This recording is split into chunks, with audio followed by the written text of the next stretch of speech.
Sir अभी जो Bhim army के चंद्रशेखर आज़ाद संस्थापक हैं और आज़ाद समाज पार्टी के राष्ट्रीय अध्यक्ष हैं। अभी इंडिया में सबसे बड़ी party BSP Bahujan Samaj party एक बड़ी पार्टी थी, जो SC ST और दलित की पार्टी, और उनका एक बहन कुमारी मायावती जी का जो भतीजे हैं आकाश आनंद, वो बोलते हैं मैं चंद्रशेखर को कोई कुछ नहीं जानता, भीम आर्मी कौन है कुछ नहीं जानता है। क्या कहिएगा सर? राष्ट्रीय लेवल के सवाल में आप दो व्यक्ति का नाम रखे, चंद्रशेखर जी और बहन जी के भतीजा आकाश आनंद जी को। तो दोनों पार्टी के भारत में मैं जानता नहीं हूँ, ये तो भाई उनका अंदरूनी मामला है, उनका व्यक्तिगत मामला है। क्योंकि बहन जी का बैकग्राउंड देखिएगा तो बैकग्राउंड कोई उनका सामाजिक संघर्ष का नहीं है, ना आकाश का है और ना भीम आर्मी के चंद्रशेखर जी का है। ये प्रायोजित नेता है। प्रायोजित मतलब समझते हैं? नहीं, बता दीजिए। सिपाही है नाम सरदार के। जो व्यक्ति को कांशीराम साहब ने एक बात बोले थे कि जिस दिन कांशीराम को भारत का इलेक्ट्रॉनिक मीडिया और प्रिंट मीडिया हाईलाइटेड कर दिया, समझ जाओ कांशीराम बिक गया है। तो इस आधार पर आप सोचिए कि किनको हाईलाइटेड किया जाता है।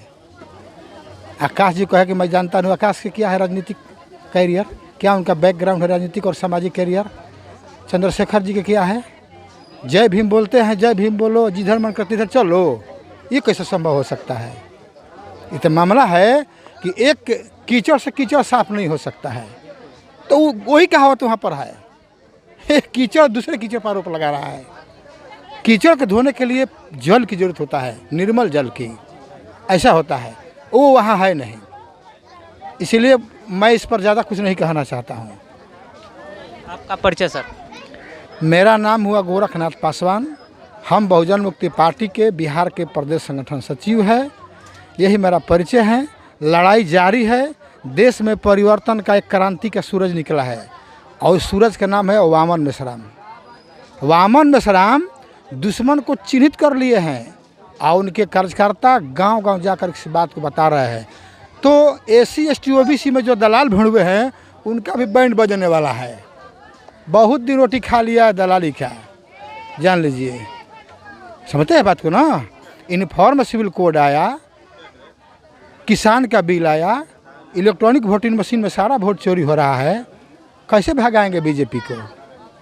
कैसे भगाएंगे? बीजेपी कोई नीलगाल है कि लाठी से भगा देंगे? हैं? ये बातें वामन मेश्राम खोल के बोल रहे हैं कि गली गली में शोर है, EVM मशीन चोर है, गांव-गांव में शोर है, चुनाव आयोग चोर हैं। तो भैया पहले हमारा वोटवे तो मिल जाना चाहिए। वोट रहेंगे तब ना हम भगाएंगे।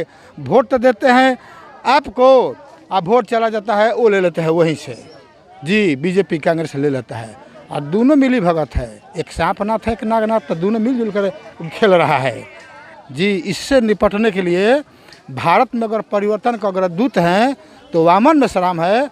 वामन मेश्राम के राजनीतिक दृष्टिकोण से या सामाजिक दृष्टिकोण से जो संगठन राष्ट्रीय लेवल का उनका अगर मार्गदर्शन लेता है, उनका सहयोग लेता है, तो समझते हैं कि ये जो मामला है 24 का निपट जाएगा। भारत मुक्ति मोर्चा क्या अभी चुनाव लड़ने के लिए आगे आएगी इस चुनाव में? ये सामाजिक संगठन है, मगर जो EVM की लड़ाई लड़ेगा, इनका ऐलान है कि जो EVM का लड़ाई लड़ेगा, वोट हमारा रक्षा करेगा, ये उनके साथ देंगे। तो अभी आप लोग के नेतृत्व में किनको सपोर्ट करना चाहिए? अभी तो हमारा बहुजन मुक्ति पार्टी है जो EVM के मुद्दा पर लड़ाई लड़ रहा है और वामन मेश्राम लड़ रहे हैं, उनके कदम से कदम उनको साथ दे रहा है। तो हमारा बहुजन मुक्ति पार्टी मेरा जो है उनसे कदम से कदम मिला करके साथ दे रहा है। तो वो साथ किसको देंगे?